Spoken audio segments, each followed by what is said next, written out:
So how old were you when you First began 14. That's when I first started using drugs. My video games, they go long beyond that.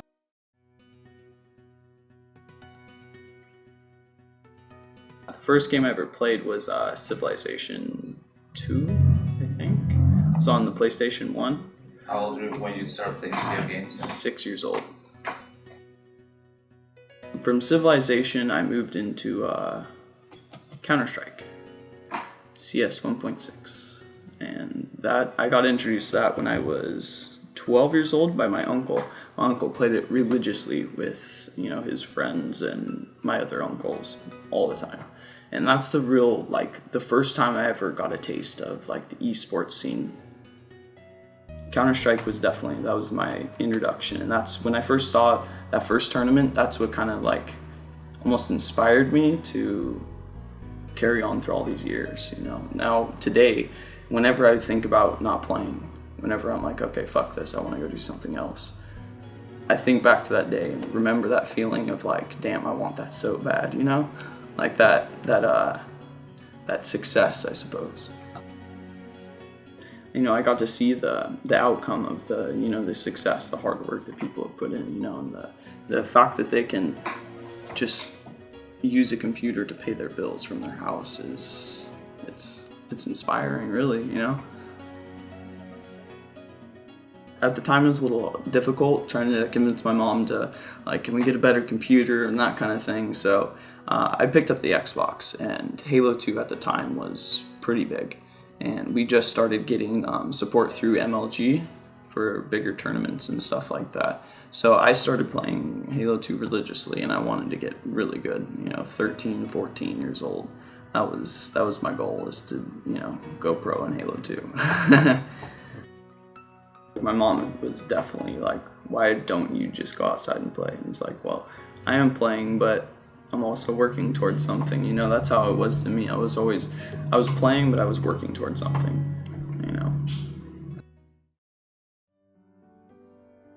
When I was about 14 is when I started first messing around with amphetamines. At the time, I was playing video games, going to school, and I don't know. It was more of a need to fit in, I suppose. Kind of. I hung out with what we call emo kids, So that was my friend group, and we weren't exactly accepted, within our high school. During that time, I was playing World of Warcraft religiously. Burning Crusade, and then Wrath of the Lich King just came out, and I was kind of taking, I played more casually in Burning Crusade, but then when Wrath of the Lich King came out, something just clicked. It was immediate addiction, I guess. But I was doing amphetamines at the time to keep up in school, being able to hang out with my friends and play the video game that I loved. So that was kind of my vice, the thing that kept me going all day, and made it so I could go throughout an 18-hour day with no problem.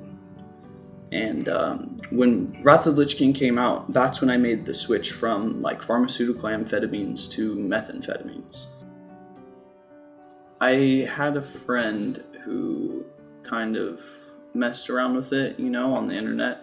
We played World of Warcraft together, and he told me that, it's way better. You can use way less than you have to with the pills, so just give it a shot. You'll save yourself money. It wasn't the case, but that's what I did, But that's how it got started, was kind of being referred almost, from pharmaceuticals to meth. Who referred it? Someone? For one of my friends from World of Warcraft, who he also used as well. So. And why did you keep doing it if it wasn't saving you money? It was addiction, really. Once you get used to it, it's like reprogramming your brain. And suddenly you can't really live without it. You're tired all the time. Nothing's fun. You don't want to eat anyways, or you eat too much, and you're always sleeping. And it was hard. so Hard to get off. You need a high, or is it? Yeah, it's it's basically when you do it for so long, it makes it so without it you don't feel alive, basically. first time you did it and you tried it out, and then what made you do it like the second time and the third time after that? Was it Probably the high of it.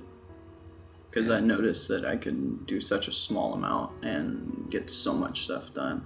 I was able to get all my schoolwork done before I even got home, and was able to play WoW all throughout the night and go to school the next day completely fine. Well, fine, you know. That's probably why, honestly. That's why I just didn't stop for a long time, really. For a long, long time. fine? What is Fine is like, you know, in your head you think, okay, well, nobody noticed. I'm fine. I don't look tired. I feel okay. I haven't eaten in 3 days, but I feel okay, you know. In reality, you're not okay, but you feel okay because you're on the drug, you know. It makes you feel like well, I suppose. did someone notice? Some people did. Who? Just friends at school, really. They always people thought I was always angry, because when you're high on meth, it just makes, I don't know, you don't notice it, but your muscles kind of tense up, and you're always clenching your jaw, and you just kind of look angry. So people started saying something, you know, like, hey, why are you always so pissed off, or are you okay today, that kind of thing. So then it kind of clicked in my mind that, you know, people have found out, you know, that it's not a secret anymore, so what am I going to do now? And that was 9 months later, you know, 9 months after I began using. So I only used for maybe a total of a year, you know, but I used meth consistently for about 9 months. During that entire time, I was playing World of Warcraft, and I got into the 3v3 arena scene, and the first season of Wrath of the Lich King, I did okay. I wasn't in the top 5. Second season of Wrath of the Lich King, I did pretty good. I was in the top 5. And the third season, that's when I finally got rank 1. And throughout that time, I found a way to pay for my habit, and that was arena. I would sell arena rating to people, so they would email me their login and send me the PayPal or a money order. They'd send me the payment, and then I would log on their account and play with my friends on their accounts, most likely on secondary tunes or with other customers' accounts, that kind of thing. And we'd boost them up as high as they needed to go, basically. And that's how I funded my habit for 10 months or so. That's how I was paying for pills. That's how I was paying for, you know, meth and all that. It's just through selling arena rating, basically. How much would you earn for? Well, see, we would do a boost. If you had, let's say you were 0 MMR, we'd do a boost of 2K for $200. How long would that take you? For us, that's depending on what server you're on, it could take us 4 or 5 hours to maybe a day. If that. $200? Yeah. Just depends on how good you are, really. If you're really good, you can bust it out fast. There's a lot better boosters out there than us, but you know, we did it. We always hit our deadline, that's for sure. Always hit our deadline. Did your family notice? Your mom? You have 2 siblings? Yeah. Are they younger sisters? Yeah, they're 2 little sisters. They're 5 and 6 years younger than me. So how old were they then? They were, they're about 9 and 10, and they didn't really notice. My mom kind of noticed a little bit. She noticed because when you're on meth, you do get things do make you get angrier or you get happier. You know, it's very extreme. Your emotions are very, very extreme. So she noticed that I get really pissed off, and she thought I was doing steroids. She didn't have a clue that I was on meth, even though, you know, I was doing very well in school. I never, you know, always had my homework in on time. Usually came home with my homework already done. I was playing World of Warcraft until the end of the night, and you know, I mean, she just didn't notice, I guess, really. She just thought I just loved to play video games, I guess. But the anger issues is what raised her brow, really.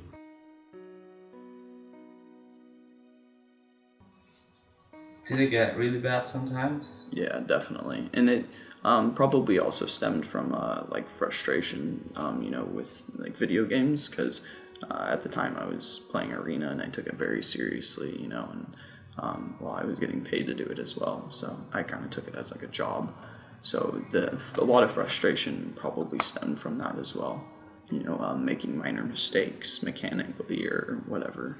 You know, that definitely probably led to some frustration, but the anger from the meth really, like, that's probably what made little situations blow up to be so big. You know, that's what really caused the anger issues was meth. What would be like a little situation that got big? Do you have any Like memories, any stories? if I dropped a glass, or actually in one particular, we had a piece of broken glass stuck underneath the fridge, and I tried to grab it out, and it sliced the top of my finger off, and I like wasn't pissed that I, you know, sliced my finger off. I was pissed because somebody broke a glass and left it underneath the fridge, and it didn't even like bother me at all that my hand was bleeding, you know, that and stuff like that, or you know, making the most minor mechanical mistake in an arena that, you know, might cost us like 5 MMR, and breaking my headset, stuff like that.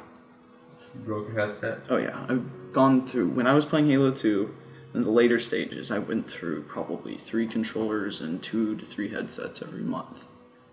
Just due to the frustration of it, yeah. It makes the littlest things just set you off, you know. Every month. Yeah, they got expensive.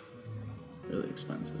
So that's one of the things your mother noticed, and I guess. Yeah, definitely. Did you ever get mad at her, scream at her? Definitely, yeah. Definitely. Because when, you know, people ask, you know, like, what's wrong, or they ask you to do stuff and you're not, you know, you're not in your right mind and you're upset, you know, you respond really terribly. Did you just get, like, were you just yelling? Did you get physical sometimes? No, I've never gotten physical, but I definitely yelled a lot. A lot. You regret that you kind of... Yeah, definitely. Definitely. Because it takes, like, think about the years that it takes to build trust with a person.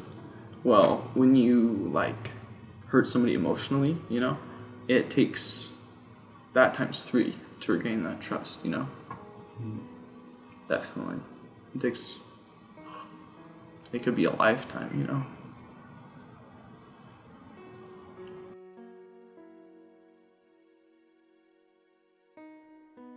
I got kicked out when I was 17. I was 17. And I went to Eugene with my dad before he moved to Louisiana. And when he moved to Louisiana, that's when I basically just hit the street. I was 17 years old, you know. My dad's like, well, you got a few months till you're 18, you can make the choices yourself.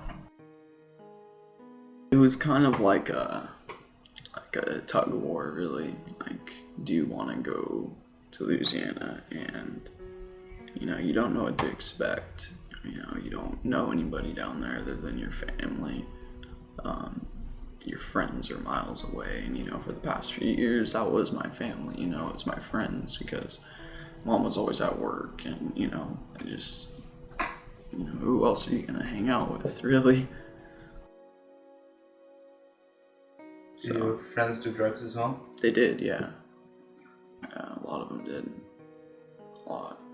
Are they still doing it now, or? Most. Yeah, most of them. I have very few people that I actually call friends left today, you know. Most of them are still off doing drugs and homeless, basically. So. What happened after the amphetamine, after you got kicked out? Let's see, when I got kicked out, I went to Eugene, and I stopped playing video games completely because I didn't have access, really. So for a good, like, I'd say from when I was 17 until I was like 19, I didn't play anything because I was busy doing heroin, basically. I stopped doing amphetamines because eventually it takes like a really big mental toll, and all you want to do is sleep. So I started doing heroin, and that's what really dug me in, basically. I messed around with it here and there when I was like 16, but it wasn't anything consistent, you know. But definitely when I got kicked out, and I hit the streets, coming like went from Eugene back to Salem and was homeless here, that's when I, really started using like really, really, really hard every day. How did you supply yourself at that time? Selling drugs, pretty much anything you can imagine, stealing from stores and selling the goods. And I kept myself pretty steady for a long time selling drugs for a really long time, but eventually it catches up to you and you can't support that habit anymore. Like you could use all the money in the world. If you had that access, by the time you're dead, there would not be enough money in the world to pay for that habit. That's just how it works. It continues to double and double and double and double. And at one point, I was having to come up with anywhere from $80 to $120 every day.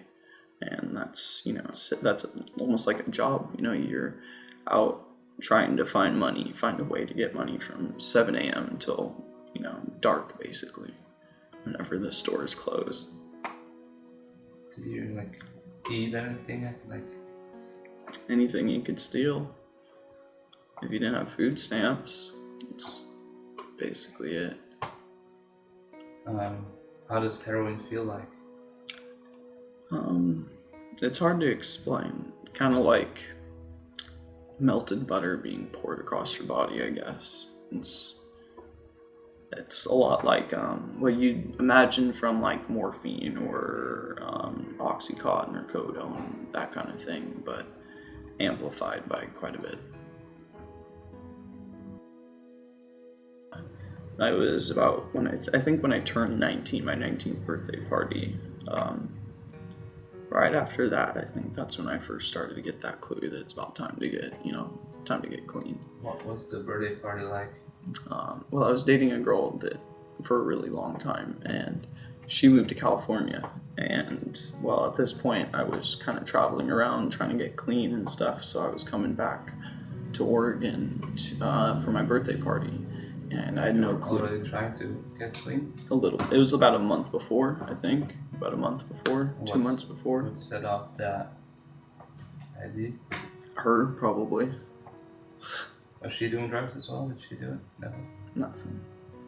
She smoked weed a few times, maybe. I think she took mushrooms and one hit of acid once. That's it. That's it. How did you get to know her? High school. We went to, well, I guess we did go to middle school together, but I didn't know her back then, But in high school, that's when we met. And you started dating while you were doing drugs? Yeah. And she didn't notice, or she didn't care? Or At first, she didn't know, really. I mean, she knew that I smoked weed, and back then I did psychedelics sometimes, like acid and stuff, mushrooms here and there. But she didn't know about heroin. She didn't know that I still did. I mean, she knew that when I was younger, when I was 14 and 15, I did meth, but not when I was using. No, she didn't know for a long time until she moved to California, and that's when I told her. Why? Why? Felt I needed to be honest, I guess. Really, that's about it. I mean, it's kind of like when you're face to face with somebody like that, you don't want to. It's a traumatic conversation. How did that feel? Good, I guess. As good as it could have gone, I guess. She didn't freak out. She didn't break up with me. She just let it soak in, and we went from there. Really, she didn't know how bad it was, though. I think was the biggest thing. But she had no fucking clue what she was getting herself into. Really, I think that was probably a part of why she stuck around for so long. She had no idea. But when you're a state and a half away, how can you know? You're not there to see it.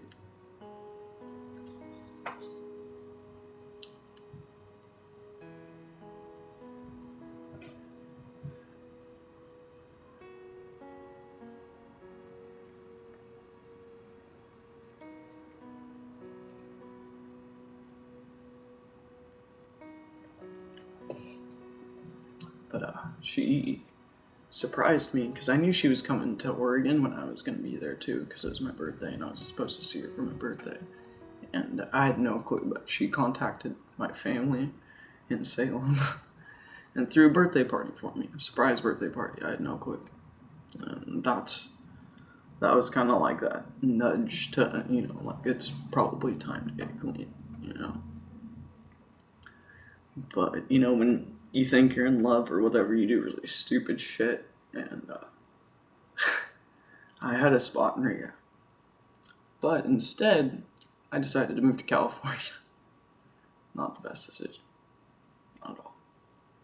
Because the dope there is cheaper and it's easier to get. And it's fucking everywhere. And that's where, I think ultimately pushed me over the edge, That shit was hard. It was really, really, really hard.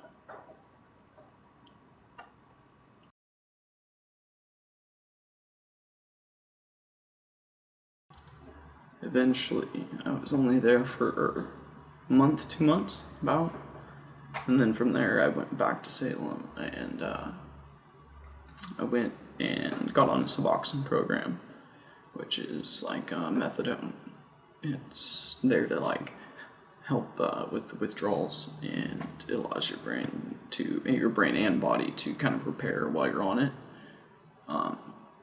So heroin addicts don't have to go from being zonked out of their mind 24/7 to just normal and like that. So it's a little bit easier to deal with. And I started doing treatment, going 3 to 4 times a week. Like after school, I got enrolled in college. I just right when I got back, I just kind of picked up where I left off years and years ago. That's when I started playing video games again. That's when I found League of Legends.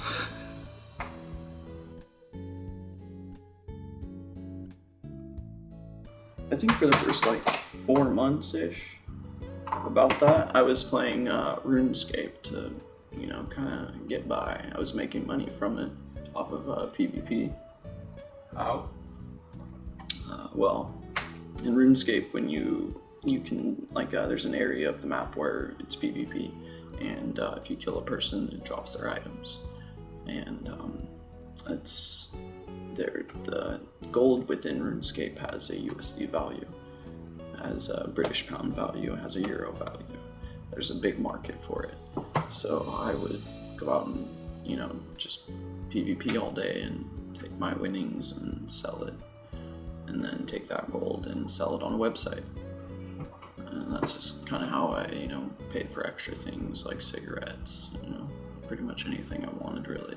Because at the time I was going to school, I had financial aid.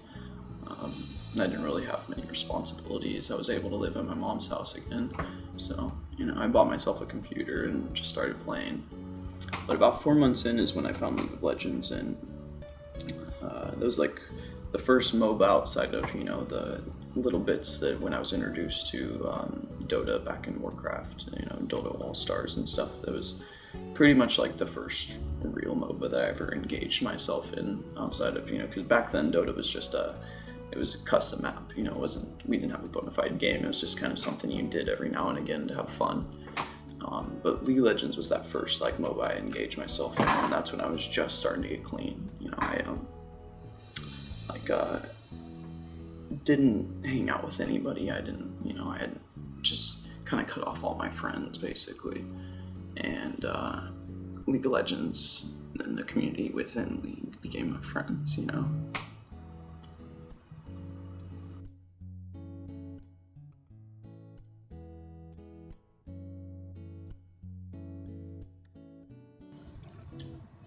But let's see.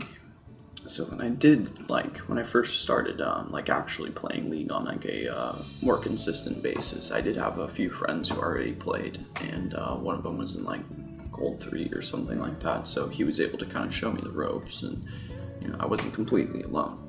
I was, I did have somebody from middle school that I hadn't talked to in years that was still, willing, I guess. was cool because he didn't use any drugs. He didn't, nothing like that. So it made it a lot easier, I guess. But I started engaging in like the Reddit community for League of Legends, and watching Twitch and YouTube VODs and stuff like that. How did you make friends through League of Legends? Did you just through Reddit or what? Sometimes it was Reddit. For a long time I played like just mainly with my one friend that played until a few other friends got clean and off drugs and wanted to play as well. That came way later on though. And so I just mainly found people on Reddit because I didn't know where else to look. Sometimes you'd meet somebody cool in game and you'd, friend them up. But it was kind of hard, because it's the internet and not everybody is cool and not everybody is like-minded and not everybody wants to progress like you, So it was kind of hard to, make friends like that. But eventually, after a few months, you have a base of people that you can pretty much always play with, which made it really, really easy for me. How much were you playing then? Well, at the time I was only doing about like 6 hours of classes every day. So pretty much for the rest of the day, unless I had homework that I didn't do already. So maybe like 8 hours or so, And was League, how big was the role of League in you not doing drugs? And you... Massive. It was massive, man, massive. That was like the one thing that kept me from wanting to go outside and fucking find somebody to use with, or, it was that one thing that I actually wanted to progress with, It was a goal. It was something to aspire for, And so it really, kept my head on straight for a long, long time, that's for sure. Because, when you're trying to get clean and all your fucking friends use, you don't have anybody left, It's just you. It's just you.